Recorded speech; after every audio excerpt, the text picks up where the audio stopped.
बिस्मिल्लाहिर्रहमानिर्रहीम। नाज़रीन अस्सलाम वालेकुम, मैं हूँ इमरान वसीम। नाज़रीन, इस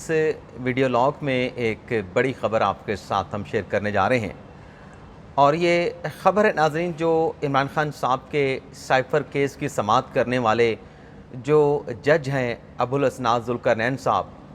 उनको मुबैना तौर पे हरासा करने, उन्हें मुबैना तौर पे थ्रेट करने से मुतल्लिक़ है। आप नाज़रीन जानते हैं कि जो साइफ़र की अदालत है उसे 30 अगस्त को अटक जेल में मुंतकिल किया गया था और ये ख़बरें रिपोर्ट हुई। ये कहा गया कि जो साइफ़र की अदालत है वहाँ से इमरान खान साहब का फ़िज़िकल रिमांड हासिल करने की कोशिश की गई, लेकिन जज साहब ने वो फ़िज़िकल रिमांड देने के बजाय चेयरमैन तहरीक इंसाफ़ इमरान खान को 30 अगस्त तक जो है वो जुडिशल कर दिया था। तो 30 अगस्त की जब तारीख़ आई तो अदालत को अटक जेल में मुंतकिल किया गया और वहाँ पे प्रोसिक्यूशन के वकला भी मौजूद थे, वहाँ पे FIA के जो तफ्तीशकार हैं वो भी मौजूद थे और ख़ान साहब की लीगल टीम भी मौजूद थी। और आपको याद होगा कि 30 अगस्त को जो ख़ान साहब की लीगल टीम के प्रीमियर काउंसिल हैं सलमान सफदर साहब, उनकी जानिब से इस केस में चूँकि ख़ान साहब को जुडिशल कर दिया गया था, उनकी ज़मानत की एप्लीकेशन फ़ाइल कर दी गई थी। अब ये जो ज़मानत की एप्लीकेशन है, आप नाज़रीन जानते हैं कि 30 अगस्त को दायर होती है और आज 12 सितंबर हो चुकी है। अभी तक इमरान खान साहब की उस बेल की एप्लीकेशन पर बाकायदा तौर पे दलाइल का आगाज़ नहीं हुआ। मामला जो है वो टेक्निकल ऑब्जेक्शन की वजह से रुका हुआ है। तो इस हवाले से जो मैंने अपनी ख़बर का इंट्रोडक्शन करवाया, इसके पीछे जो तफसीलात हैं वो आपके साथ मैं शेयर करने जा रहा हूँ। नाज़रीन, आपको याद होगा कि 30 सितंबर को जब ये सलमान सफदर साहब ने चेयरमैन PTI की ज़मानत की एप्लीकेशन मूव की थी, तो जज साहब ने 2 सितंबर का नोटिस कर दिया था, फ़रीक़ैन को बुला लिया था कि आएँ कि इमरान खान साहब की ज़मानत की एप्लीकेशन का क्या करें, ज़मानत दें, क्यों ना दें। तो इस पर जब 2 सितंबर को अदालती कार्रवाई का आगाज़ हुआ तो प्रोसिक्यूशन साइड की जानिब से जो शाह खबर साहब पेश हुए थे, जुल्फ़िकार नकवी साहब थे, राजा रिजवान अब्बासी साहब थे, उनकी जानिब से ये एतराज़ उठाया गया कि आप ज़मानत की एप्लीकेशन को तो तब सुने जब जो आपकी अदालत की जुरिस्डिक्शन का मामला, जो आपके सामने भी PTI की लीगल टीम ने चैलेंज किया है और ये आपके ख़िलाफ़ हाई कोर्ट में भी जा चुके हैं, पहले तो इस केस का फ़ैसला किया जाए, फिर आप ज़मानत की दरख्वास्त का फ़ैसला कर लीजिएगा। तो ये जब एतराज़ उठा अदालत में, आप जानते हैं कि ये इन कैमरा प्रोसीडिंग होती है, तो ख़ान साहब की जो लीगल टीम है उसमें सलमान सफदर साहब, डॉक्टर बाबर अवान साहब, इंतज़ार पंजोता साहब, नईम हैदर पंजोता साहब और भी जो लीगल टीम के लोग हैं वो तमाम रोस्टरों पे वहाँ पे मौजूद थे।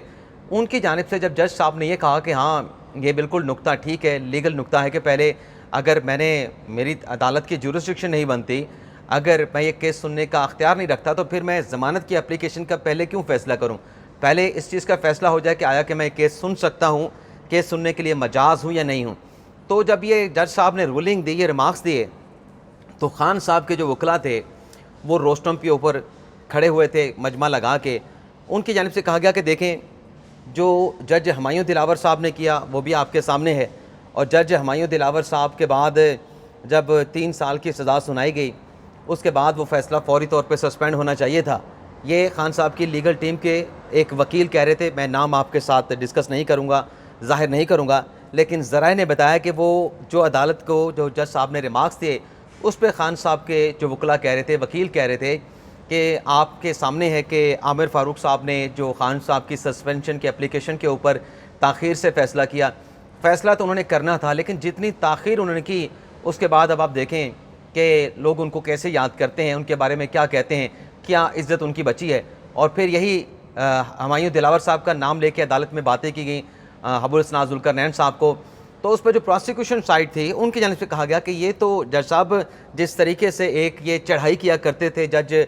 हुमायूं दिलावर साहब की अदालत पर, इन्होंने तो आपकी अदालत को भी जज हुमायूं दिलावर की अदालत समझ बैठे हैं, ये आपको जज हुमायूं दिलावर समझ रहे हैं। तो उस पर फिर याद होगा कि 2 सितंबर को जज साहब ने रिमार्क्स दिए थे, जिसको PTI के वकला और PTI के रहनुमा बड़ा कोट करते हैं कि जज साहब ने कहा है कि मैं अटक जेल में गया तो मैंने इमरान खान साहब को मुखातब करते हुए कहा था कि मैं हुमायूं दिलावर नहीं, मैं दलेर हूँ। तो वो उस 2 सितंबर के बाद जितनी तारीखें पड़ी, हर तारीख पे जब जज साहब पिछले दिनों रुखसत पे चले गए, तो ख़ान साहब की लीगल टीम के वकला कहते रहे कि ये जज साहब तो कहते थे मैं बड़ा दलेर हूँ और मैं हुमायूं दिलावर नहीं हूँ, और अब वो रुखसत पे हैं, हम जाते हैं, वकला जाते हैं, लेकिन अदालत में जज नहीं होता, अदालत को प्रिजाइड करने वाला कोई नहीं होता, हत्ता कि यहाँ तक कहा गया कि ड्यूटी जज भी नहीं होता। तो फिर आपको याद है कि आखिरी जो कल समाअत हुई खान साहब की ज़मानत एप्लीकेशन के ऊपर, उस पर भी कल भी आर्गू नहीं हो सका। अब कल क्या वजह बनी ये भी आपको बताएं। ये जो मुबैना थ्रेट वाला मामला है, हरासा करने मामला है, ये डिटेल तो मैंने आपके साथ शेयर की, लेकिन कल ज़मानत की दरख्वास्त के ऊपर क्यों आर्गू ना हो सका, मैंने इस हवाले से भी जो अंदरूनी कहानी है कल की प्रोसीडिंग की, वो मैंने अपने ज़राए से हासिल की है। उसमें यह बताया गया कि ये जो बेल की एप्लीकेशन इमरान खान साहब के वकला ने दायर की, इस एप्लीकेशन के साथ एक सर्टिफिकेट जमा करवाया जाता है। उस सर्टिफिकेट में ये बताते हैं, और वो सर्टिफिकेट जो साबिक चीफ जस्टिस हैं आसिफ सईद खोसा साहब, उनका एक फ़ैसला है 2014 का, 2015 का, और वो फ़ैसला था लाहौर हाई कोर्ट के जस्टिस नकवी साहब के हवाले से। उनके कुछ फ़ैसले उनके सामने आए थे सुप्रीम कोर्ट में आसिफ सईद खोसा के सामने, और खोसा साहब ने कहा था कि आज के बाद जो भी क्रिमिनल केसेस हैं उसमें अगर किसी ने ज़मानत हासिल करनी है, एक एक्यूज़ की बजाय अगर बहुत सारे उसमें एक्यूज़ हैं, यानी एक मेन एक्यूज़ है, बाकी शरीक मुल्ज़मान है, तो जो भी बेल की एप्लीकेशन फ़ाइल करेगा, बेल की एप्लीकेशन के साथ उसको ये सर्टिफिकेट देना होगा कि वो तो ज़मानत मांग रहा है, लेकिन जो बाकी के जो मुल्ज़मान हैं उस केस के, उनकी ज़मानतों का क्या बना, उनकी ज़मानतों के ऊपर कब समाअत है, या उनकी ज़मानत की दरख्वास्तों के ऊपर कब समाअत की गई, किस अदालत में समाअत की गई। तो ये सारी डिटेल जो है वो अदालत में जमा करवाई जाए एक सर्टिफिकेट की सूरत में।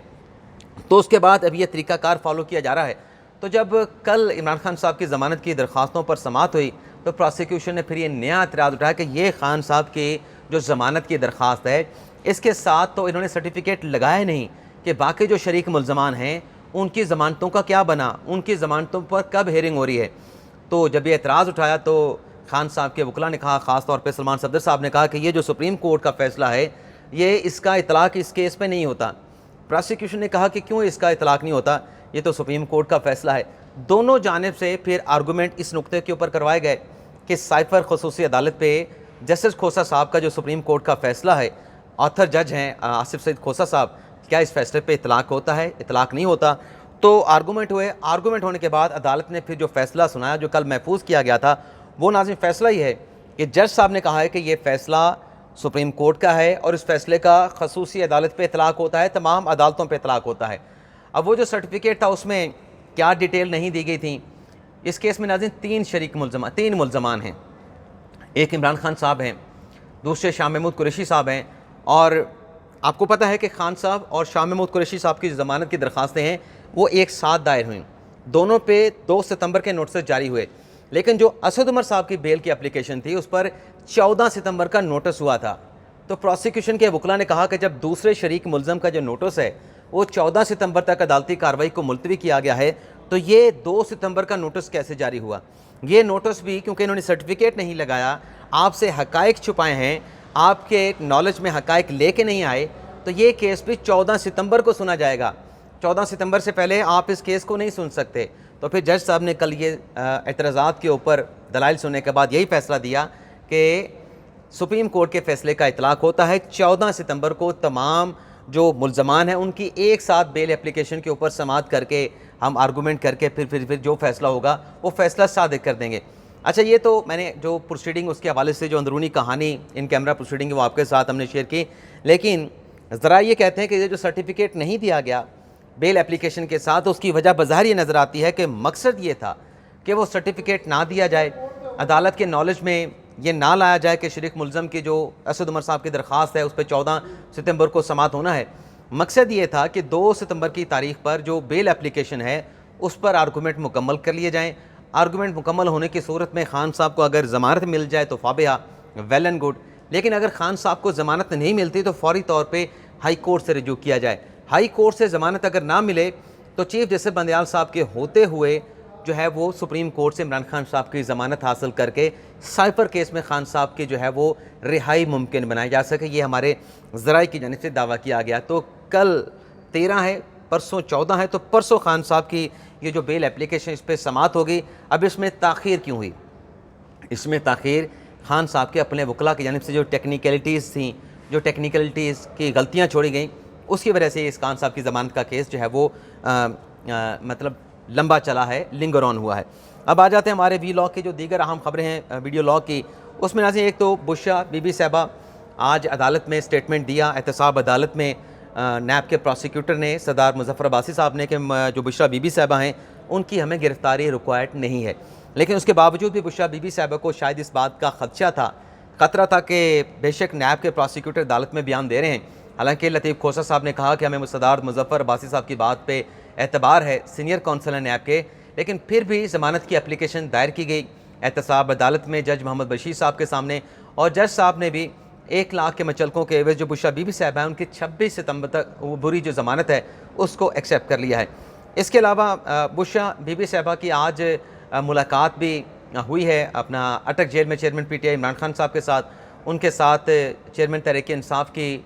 जो हमशीरा हैं वो भी साथ थी। और इस दौरान जो आज नैब की पेशी थी बुशरा बीबी साहबा की, नैब को ख़त लिख के बुशरा बीबी साहबा ने आगाह कर दिया, क्योंकि आज मैंने एहतसाब अदालत में भी जाना था, वहाँ पे केस की प्रोसीडिंग और ज़मानत की एप्लीकेशन के ऊपर समाअत थी। इसके अलावा मैंने ताहिर सिपरा साहब की अदालत में भी जाना था, और मेरी आज चेयरमैन PTI इमरान खान के साथ अटक जेल में मुलाकात भी है। तो लिहाजा मुझे जो नैब की जानिब से बुलाया गया है अलकादर ट्रस्ट केस में 190 मिलियन पाउंड की मुबैना मनी लॉन्ड्रिंग के हवाले से, इस केस में मुझे बुलाने के लिए कोई नई तारीख दी जाए। वैसे तो जज साहब ने पूछा था कि बुशरा बीबी साहबा शामिल तफ्तीश हुई हैं, तो अदालत को बताया गया कि फ़िलहाल बुशरा बीबी साहबा उस तरीके से शामिल तफ्तीश नहीं हुई, लेकिन बहरहाल 26 सितंबर तक ज़मानत होने के बावजूद भी जो है वो बुशरा बीबी साहबा को गिरफ्तारी का खदशा था, गिरफ्तारी का ख़तरा था। तो ज़मानत भी हासिल कर लें, ज़मानत हासिल करने के बाद नैब को ख़त लिख दिया कि मैं अब आइंदा तारीख पे आऊँगी, आइंदा की जो भी तारीख है उस डेट से मुतल्लिक जो है मुझे आगाह कर दी जाए। इसके अलावा नाज़रीन निगरान वज़ीर आज़म